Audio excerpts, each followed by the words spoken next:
En France, les incendies domestiques représentent 250 000 sinistres et 10 000 victimes chaque année. Ils s'en déclarent un toutes les 2 minutes. Un incendie dans une maison se propage très rapidement. En quelques minutes, le feu peut devenir incontrôlable et constituer un réel danger pour les personnes. Pourtant, quelques mesures de précaution parfois très simples peuvent permettre de prévenir la plupart de ces drames. Ce magazine vous donne des conseils et de bons réflexes pour se protéger au quotidien contre l'incendie. Et les dangers ne sont pas forcément là où on les attend.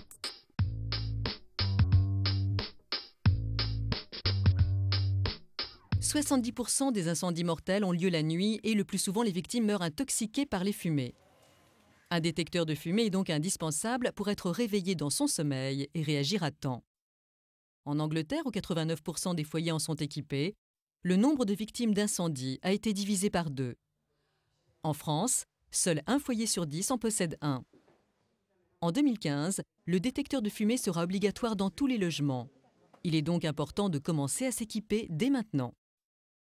S'équiper d'un détecteur de fumée, c'est facile. D'abord le choix et l'achat, on en trouve un peu partout. Simplement, il faut bien vérifier qu'il est conforme à la norme EN 14604. On trouve ça sur l'emballage. Ensuite, l'installation, c'est facile, ça se met au plafond. Ça marche sur pile. Alors, il y a des modèles où vous avez un petit voyant lumineux qui bip de temps en temps et qui vous indique que la pile fonctionne. Et d'autres modèles où, en fin de vie de la pile, ça va faire un bip sonore qui vous indique qu'il faut changer la pile. L'autonomie de la pile est d'ailleurs un critère déterminant dans le choix d'un détecteur de fumée. En fonction des modèles et du type de pile que vous allez retrouver à l'intérieur du détecteur, vous avez des produits qui ont une autonomie d'1 an, c'est-à-dire que dans 1 an, il va falloir changer la pile.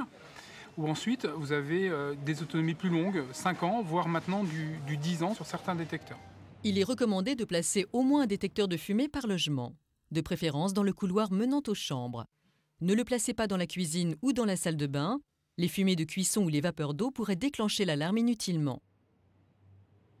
L'offre de détecteurs de fumée s'est multipliée et ils sont aujourd'hui plus faciles à installer que l'on soit bricoleur ou pas.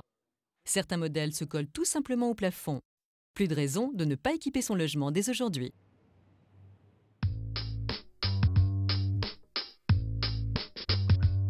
Au quotidien, nos habitudes peuvent être un vrai danger.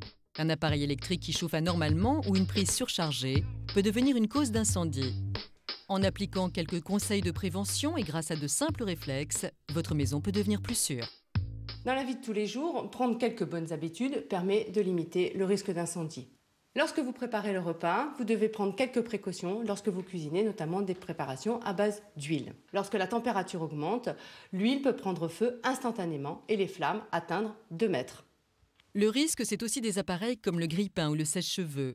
Restés branchés après utilisation, ils peuvent tout de même surchauffer et être source d'incendie. Il faut donc les débrancher après chaque usage. 34% des incendies d'habitation sont liés à une défaillance de l'installation électrique ou d'un appareil électrique. Il est donc important de prendre certaines mesures de précaution pour éviter le départ de l'incendie. La première des précautions, c'est de vérifier la mise aux normes des installations. C'est une mission qui incombe aux propriétaires de l'habitation. Les occupants, eux, peuvent prendre des mesures simples pour sécuriser chaque pièce, notamment ne pas surcharger les prises électriques et préférer installer plusieurs prises dans une même pièce. Ne pas installer de multiprises les unes sur les autres. Une cheminée peut être également à l'origine d'un départ d'incendie. Pour éviter ces dangers, tous les conduits d'évacuation de fumée ainsi que l'appareil doivent être vérifiés et nettoyés par un professionnel une fois par an. Le foyer doit être protégé par un pare-feu. Attention, ne jamais laisser un feu allumé la nuit ou en votre absence.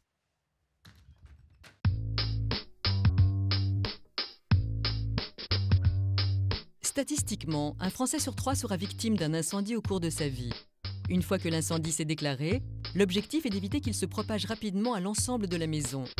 Voici les principales recommandations en cas d'incendie.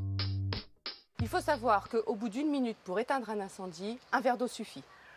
Mais au bout de la 2e minute, il sera nécessaire de disposer d'un seau d'eau. Mais au bout de la 3e minute, c'est une citerne d'eau qu'il nous faudra pour éteindre l'incendie. Il est donc très important de réagir rapidement et de savoir quoi faire et comment se comporter. Le feu se déclare souvent dans la cuisine. Donc s'il s'agit d'un feu de casserole, il faudra d'abord éteindre la source d'énergie, l'électricité ou le gaz, avant d'intervenir sur l'incendie lui-même. Il sera ensuite nécessaire de disposer d'une serviette mouillée ou bien d'une couverture anti-feu pour étouffer l'incendie, pour étouffer les flammes.